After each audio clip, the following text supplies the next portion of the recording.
Le prince héritier Moulay Hassan est en passe d'hériter du trône du Maroc et de devenir l'un des rois les plus riches du monde. Âgé de seulement 20 ans, le jeune prince a été préparé à devenir roi, a fait ses débuts en tant que roi, a surveillé sur la scène internationale et a vécu une vie plutôt somptueuse. Mais sous les dehors calmes du Maroc, certains craignent qu'une tempête ne se prépare. Certains se demandent si le prince Moulay Hassan est prêt à devenir roi, et d'autres se demandent même s'il n'y a pas un autre homme plus apte à occuper le poste de numéro 1.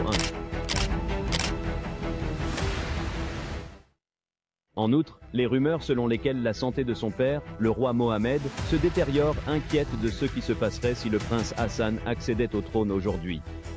Qui est donc le prince Hassan? Est-il prêt à devenir roi? Pourquoi certains Marocains craignent-ils son rôle éventuel? Et pourrait-il hériter du trône beaucoup plus tôt que nous ne le pensons tous? Le prince Hassan, bien que jeune, est un roi de renommée internationale, connu pour son comportement diplomatique et sûr de lui. Dès l'âge de 12 ans, il a accompagné son père, le roi, lors de missions diplomatiques. Et alors qu'il n'était encore qu'un jeune prince adolescent, Hassan a commencé à représenter son pays par lui-même. En 2018, le prince Moulay Hassan a commencé à représenter seul son père et son pays, et il a ébloui le monde entier.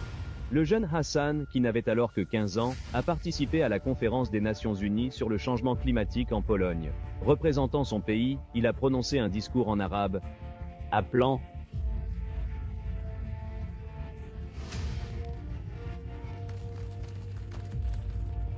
à une action plus urgente pour lutter contre le changement climatique. Ce discours a été largement salué pour sa passion et sa clarté, et a mis en évidence ses compétences croissantes et sa capacité à s'exprimer en public. Mais son discours en lui-même n'était pas son seul triomphe. Le prince Hassan a donné au monde un aperçu de l'avenir du Maroc. Le prince héritier n'était plus considéré uniquement comme le fils d'une famille royale. Il s'était imposé aux yeux du monde comme un futur roi à respecter et à admirer. Depuis lors, Moulay assume de plus en plus de fonctions et de responsabilités royales et participe régulièrement à des événements et à des missions diplomatiques au nom de sa famille et du roi. À l'instar de son père, le prince Hassan a manifesté un grand intérêt pour la promotion du développement économique et social du pays. Dans les coulisses et à l'intérieur de l'enceinte royale, certains ne ménagent pas leurs efforts pour présenter le jeune prince comme un progressiste et un homme du peuple. Des choses aussi insignifiantes que le fait que le prince n'aime pas qu'on lui baise la main dans l'exercice de ses fonctions ont été montées en épingle pour signifier son humilité et pour montrer qu'il est vraiment le prince et qu'il sera un jour le roi du peuple. Comment un prince qui semble si bien taillé pour la couronne et qui est aimé tant au niveau national qu'international peut-il avoir des opposants à son futur règne? Peut-il y avoir des personnes qui s'opposent à son futur règne ou qui, du moins, le craignent? Des rumeurs circulent dans le pays et dans le monde entier qui brossent un tableau très différent et pour certains, très inquiétant du futur souverain du Maroc. En public, le prince héritier se présente comme un homme calme et confiant, un jeune homme riche mais humble. Dans les coulisses, Hassan a acquis la réputation d'avoir un tempérament assez fougueux, en particulier avec ses subordonnés. En 2017, une vidéo a fait surface montrant le prince Hassan réprimandant un garde du corps pour avoir ouvert trop lentement la portière de la voiture du roi. Et en 2019, la rumeur veut que le prince héritier ait été tellement furieux d'une route qui n'était pas parfaite à Scarab Maroc que le gouverneur a dû immédiatement lancer une campagne de travaux publics de peur qu'il ne soit sanctionné. Autre incident, le prince aurait sévèrement réprimandé un cavalier lors d'une leçon d'équitation parce qu'il n'avait pas correctement accentué la deuxième syllabe du mot « maître » en s'adressant à lui. Ceux qui soutiennent le prince attribuent ses accès de colère à son jeune âge et sont convaincus que son tempérament se calmera au fur et à mesure que ses responsabilités s'installeront et augmenteront. D'autres soulignent le fait que les membres de la famille royale sont tellement surveillés qu'il est pratiquement impossible qu'un membre de la famille royale n'ait jamais un moment d'inconvenance. Et en effet, ayant été propulsé sur la scène mondiale avec une montagne croissante de responsabilités, on peut comprendre le prince Hassan et la tension qu'il doit subir. D'autres, cependant, ne sont pas convaincus que le tempérament du prince sera dépassé. Certains craignent que le prince Hassan ne devienne un souverain prompt à la colère et impitoyable envers ceux qui le mettent en colère. D'autres pensent que le prince n'aura peut-être pas le temps de maîtriser son tempérament avant de monter sur le trône. Mais qu'est-ce qui alimente cette urgence pour le prince de mûrir et de se préparer à sa royauté à un si jeune âge? D'après certaines sources, le père du prince, le roi Muhammad, est à l'origine de cette décision. La santé du père du prince, le roi Muhammad, se détériore rapidement. Selon certaines rumeurs, des proches de la famille royale auraient déjà commencé à planifier une passation de pouvoir efficace.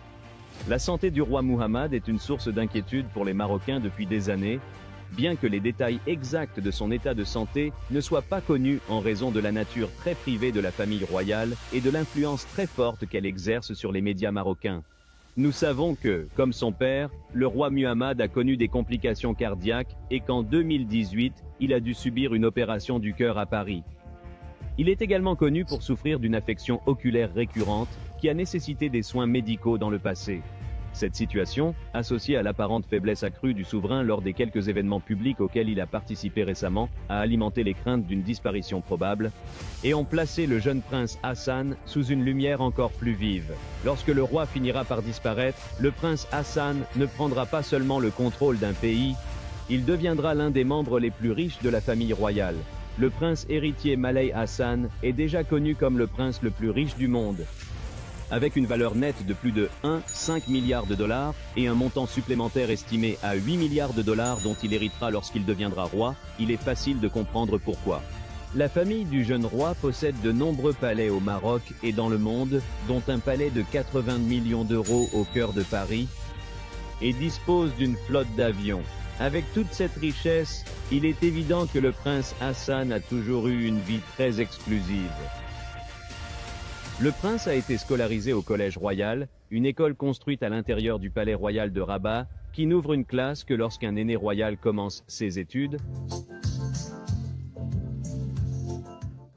Lorsqu'il n'est pas à l'école, il est toujours connu pour voyager à travers le monde, que ce soit pour le travail ou les loisirs. Et lorsqu'il voyage, il le fait avec style. Le prince héritier, dont on sait qu'il s'intéresse à l'aviation, voyage à bord de l'un des jets VIP les plus puissants et les plus chers au monde. Le Gulfstream G6 150, d'une valeur de plus de 67 millions de dollars. Il peut accueillir 8 passagers et est équipé d'un système israélien de défense antimissile G-Music, d'une valeur de 20 millions de dollars. Lorsque le jeune prince voyage pour ses loisirs, on peut le trouver dans l'une des nombreuses résidences de la famille à travers le monde ou à l'étranger, sur l'un des yachts les plus exclusifs. En septembre 2019, Hassan, sa mère et sa jeune sœur ont loué un yacht de luxe d'une valeur de 596 000 dollars par semaine pour de courtes vacances. Ainsi, le poids du maintien de la richesse de la famille et de la gestion d'un pays pèse lourd. On peut comprendre que beaucoup s'inquiètent que ce jeune homme de 20 ans ne soit pas en mesure de porter un fardeau aussi lourd. Le prince Hassan parviendra-t-il à oublier sa colère et à faire passer son devoir avant ses émotions? Le verrons-nous prendre de plus en plus de responsabilités au fur et à mesure que son règne se rapproche?